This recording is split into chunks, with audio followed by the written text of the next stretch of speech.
नमस्कार दर्शक बंधु आज हूँ 22 नवेम्बर 2025। चलतु देखने आज सकाळ किसी गुरुत्वपूर्ण खबर।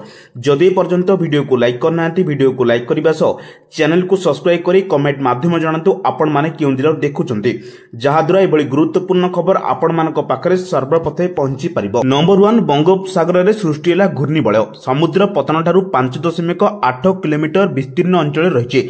या प्रभाव में नवेम्बर 22 रे बंगोपसागर एक लघुचाप सृष्टि हेबाकू जाउछि। तेबे यह नहीं बात्या आशंका प्रकाश पाई पाणीपाग विभाग पक्षर कौन स्पष्ट सूचना दी जाए ना। पाणीपाग केन्द्र निर्देशक मनोरमा महंती कहते घूर्णिबलय दक्षिण पूर्व बंगोपसागर लघुचाप सृष्टि हो। यह पश्चिम उत्तर पश्चिम दिगरे गति कर अधिक घनीभूत हो और 24 तारिख बेलू दक्षिण अवपात रूप नहीं पारे। नंबर 2 मैट्रिक परीक्षा फॉर्म पूरण अवधि वृद्धि। विद्यालय गुड़िकर अनुरोध को दृष्टि रखी ओडिशा माध्यमिक शिक्षा परिषद 2026 वार्षिक हाईस्कूल सर्टिफिकेट परीक्षा एसओएससी प्रथम एवं माध्यम परीक्षा फॉर्म पूरण करने 7 तारिख को वृद्धि करिछि। फॉर्म पूरण करिथिबा अवधि को वृद्धि कर नवेम्बर 28 2025 पर्यंत धार्य कर पूर्वर नियमित तथा एक्स नियमित छात्र छात्री मानक फॉर्म पूरण प्रक्रिया नवेम्बर 8 रु नवेम्बर 22 2025 पर्यंत चलिबार थिला। नंबर 3 राज्य कैबिनेट रे 12टी प्रस्ताव को अनुमोदन मिलछि। 9टी विभाग रो 12टी प्रस्ताव को कैबिनेट रे अनुमोदन मिलछि। इस्पात और खनि विभाग रो 2टी प्रस्ताव उपरे मोहर बाजिछि। अर्थ आईटी समेत विभिन्न विभाग रो प्रस्ताव को मंजूर मिलछि। एससी एसटी छात्र छात्री मेधावृत्ति वृद्धि को कैबिनेट रे मंजूर होछि। ओडिशा प्रतिष्ठा हेबो global capability centre. Capability centre पे आसीबो 1000 कोटी पुंजी निवेश। जल प्रदूषण नियम रे संशोधन प्रस्ताव को अनुमोदन मिलछि। मुख्यमंत्री मोहन चरण माझी अध्यक्षता रे लोकसेवा भवन रे बसिथिले राज्य कैबिनेट रो गुरुत्वपूर्ण बैठक। नंबर 4 चाषींग पई खुशी खबर। फसल नष्ट हेले भी मिलिबो क्षतिपूरण। हाथी बारहा भली वन्यजंतुक द्वारा नष्ट हेले क्षतिपूरण मिलिबो। जदि वर्षा बा बन्या द्वारा क्षतिग्रस्त हुए ताहाले क्षतिपूरण मिलिबो। प्रधानमंत्री फसल बीमा योजना अधीन रे 2 प्रकार फसल नष्ट पई क्षतिपूरण मिलिबो। ए घोषणा करिसेंती केंद्र कृषि मंत्री शिवराज सिंह चौहान। पूर्व प्रधानमंत्री फसल बीमा अधीन रे गोटिक पई मिलुथिला क्षतिपूरण। उभय प्रकार फसल नष्ट पई क्षतिपूरण देबाको दीर्घ दिन हरी दाबी करि आसुथिले चाषी। नंबर 5 आसंता 25 तारिख मेगा नियुक्ति मेला करिबो राज्य सरकार। 13टी विभाग 7000 अधिक जन को बंटन हेबो। नियुक्ति पत्र एने तालिका मध्य प्रस्तुत होइछि। 25 तारिख रे कलिंग स्टेडियम रे ए नियुक्ति मेला रे मुख्य अतिथि भावे मुख्यमंत्री मोहन चरण माझी जोगदे नियुक्ति पत्र बंटन करिवे। गतकाली एने एक प्रस्तुति बैठक अनुष्ठित होइछि। मिलिथिबा सूचना अनुसार गृह विभाग 2350 जन को नियुक्ति पत्र बंटन हेबो। सेहिपरि विद्यालय गणशिक्षा विभाग 2750 जन को नियुक्ति दिया जिवो। नंबर 6 बारिपदा रे खूब शीघ्र खोलिबाको जाउछि कलाबाघ सफारी। बहु दिनर प्रतीक्षा पर बारिपदा रे मेंचाबड़ा ठारे विश्वर प्रथम कलाबाघ सफारी खोलिबाको जाउछि। कलाबाघ सफारी खोलिबा पई केंद्र चिड़ियाखाना कर्तृपक्ष को सबुज संकेत मिल सारिथिबा बेले जातीय व्याघ्र संरक्षण कर्तृपक्षक अनुमति मध्ये मिल सारिथिला। हेले सुप्रीम कोर्ट रे होइतिबा पिटिशन दीर्घ दिन धरी कलाबाघ सफारी खोलिबारे कंटा साजिथिला। गत 18 तारिख रे सुप्रीम कोर्ट मुख्य विचारपति बीआर गवाई एने निर्देशावली जारी करिसेंती। अणजंगल जमी किंबा बफर एरिया रे अवनति होतिबा जंगल जमी रे बाघ सफारी करा जाय परिबो, किंतु बाघ सफारी जोगु व्याघ्र संरक्षण प्रकल्प उपरे कोनोसी प्रभाव न पड़िबा दरकार। नंबर 7 शीत दिन रे घालराणी वर्षार भय। छानिया हेलेनी चाषी। जदियो बात्या नै कोनोसी स्पष्ट सूचना आसी नै, तेबे लघुचाप प्रभाव रे उपकूल और दक्षिण ओडिसा रे प्रबल वर्षा हेबा संभावना रहिछि। शीत दिन लघुचाप को नहीं समस्ते छानिया बंगोपसागर आज घूर्णिबलय सृष्टि होइछि। 22 तारिख बेलू लघुचाप 24 तारिख अवपात और परवर्ती 3 दिन मध्य अधिक घनीभूत होगा पाग अनुकूल रही। यह पश्चिम उत्तर पश्चिम दिगू गति कर घनीभूत दक्षिण बंगोपसागर बात्यार रूप नेबा संभावना रही।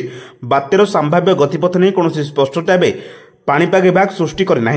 पाणीपाग विशेषज्ञ पूर्वानुमान अनुसार संभाव्य बात्या ओडिशा रे सीधासलख माड़ होई न पारे। नंबर 8 आर्थिक वर्ष 2024-25 खाद्यशस्य चाष लागि थिला एक चमत्कार वर्ष। केंद्र कृषि और कृषक कल्याण मंत्रालय जारी करथिबा एक रिपोर्ट रे जाना पड़छि। एई वर्ष देश रे रेकर्ड 357.73 नियुत टन खाद्यशस्य उत्पादन होइछि, जहा रेकर्ड होइछि। एई वर्ष रेकर्ड परिमाण चाउल, गहम, सोयाबीन और बादाम उत्पादन होइछि। केंद्र कृषि मंत्री शिवराज सिंह चौहान उन्मोचन करथिबा ए रिपोर्ट रो जाना पड़छि जे गत 10 वर्ष मध्य खाद्यशस्य उत्पादन रेकर्ड वृद्धि होइछि। 2015-16 उत्पादन परिमाण थिला 251.54 नियुत टन। 2024-25 ता 106 नियुत टन वृद्धि पाई 357 नियुत टन अधिक होइछि। नंबर 9 रेल विभाग रे बड़ निष्पत्ति। 3 मास पई बातिल हेला 24 ट्रेन। समग्र उत्तर भारतर वायु सूचकांक निम्न पहुंचा सह परिवेश में घन कुड़ी परिलक्षित होउछि। सुरक्षा को दृष्टि रखी भारतीय रेलवे चलित वर्ष डिसेम्बर 1 तारिख 2026 मसीहा फेब्रुआरी 28 तारिख जाए अनेक ट्रेन चलाचल को बातिल कर दैछि। यात्री मान निज गंतव्यस्थल को यात्रा आरंभ करने पूर्व निज ट्रेन संपर्क में विशेष भाव जांच करने रेलवे बोर्ड पक्षर समस्त को अनुरोध करिछि। किछि ट्रेन को आंशिक भाव रद्द कर दैथिबा बेले केतेक ट्रेन को 3 मास भली बातिल कर दैछि। नंबर 10 बढ़िला पुरी श्रीमंदिर सेवायतों पेंशन राशि। श्रीमंदिर परिचालना कमिटी बैठक पर मुख्य प्रशासक अरविंद पाढ़ी एने बड़ सूचना दैछन्ति। से कहते मासिक वरिष्ठ सेवायत भत्ता 4000 रु 5000 को वृद्धि कर दैछि। 2026 जनवरी वर्धित पेंशन लागू हेबो। सेवायतों कन्या मानक विवाह राशि 1 लाख को मध्य वृद्धि कर दैछि। नंबर 11 रथ दलाचकटा चांचल्यकर तथ्य। पुरी रथयात्रा 2025 समय गुंडीचा मंदिर निकट में घटिथिबा दलाचकट एवं एथिजनित 3 जनक मृत्यु प्रसंग में ओडिशा सरकार कड़ा कार्यानुष्ठान ग्रहण करिसेंति। उन्नयन आयुक्त अनु गर्गଙ୍କ तदंत रिपोर्ट आधार में मोट 5 जन कार्यनिर्वाही मजिस्ट्रेट एवं अधिकारी को कर्तव्य अवहेला दायी कर दैछि। नंबर 12 बिहार विजय मोदी नेतृत्व को बड़ स्वीकृति दैछि। बिहार विधानसभा निर्वाचन में विधायी केंद्र मंत्री धर्मेंद्र प्रधान आज 2 दिनिया ओडिशा गस्तर आज भुवनेश्वर में पहुंची। बिहार में एनडीए चमत्कार प्रदर्शन पर से ओडिशा आसुथिबा हेतु तांको भुवनेश्वर विमान बंदर में भव्य स्वागत दिया जायछि। शह शह बीजेपी कर्मी और नेता तांको भव्य स्वागत करिसेंति। बिहार विजय को नहीं धर्मेंद्र प्रधान को प्रतिक्रिया आसिछि। से कहते बिहार विजय मोदी नेतृत्व को बड़ स्वीकृति दैछि। बिहार में लगातार 20 वर्ष शासन पर पुणी थरे एनडीए विजय होइछि। ए विजय मोदी नेतृत्व को बड़ स्वीकृति दैछि। पूरा देश में कल्याणकारी शासन चलुथिबारु एनडीए आस्था भाजन हो सारिछि। नंबर 13 विश्व बलय पालटिछि दिल्ली। दिल्ली एवं एहार आखपाख अंचल पुणी थरे प्रदूषणर भयंकर कबल में छंदी हो रही। गत किछि दिन हेब राजधानी में वायु गुणवत्ता अति खराब स्तर में पहुंची, जहाँकि लोकों स्वास्थ्य पर एक बड़ विपद सृष्टि होछि। विषाक्त धुआं रे मोटा चादर तले समग्र दिल्ली रही बेले स्कूल पिलांको नै दिल्ली सरकार नैछन्ति बड़ निष्पत्ति। स्कूल रे समस्त बाह्य कार्यकलाप किंबा क्रीड़ा कार्यक्रम को ब्यान करने को निर्देश दैछन्ति दिल्ली सरकार। वायु गुणवत्ता गंभीर हेबारु से दिल्ली सरकार स्कूल गुडी को एसब बंद करने को निर्देश दैछन्ति।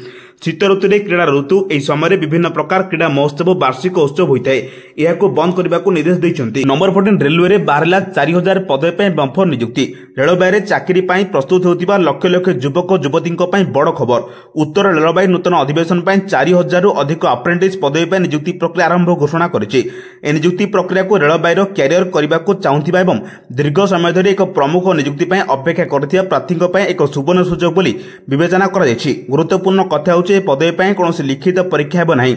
ଏହା बदल चयन 10ମ श्रेणी और आईटीएस स्कोर उपर आधारित हेबो।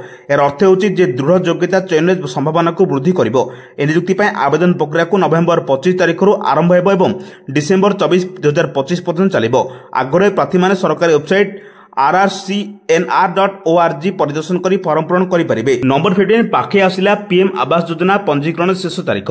प्रधानमंत्री आवास योजना पीएमएवाई पय आवेदन विंडो केवल 42 दिन पय खोला अछि। यार अर्थ होछि जे माने योग्य और आवेदन करिबा को चाहंती सेमान यथाशीघ्र सेमानकर फॉर्म दाखल करिबा उचित।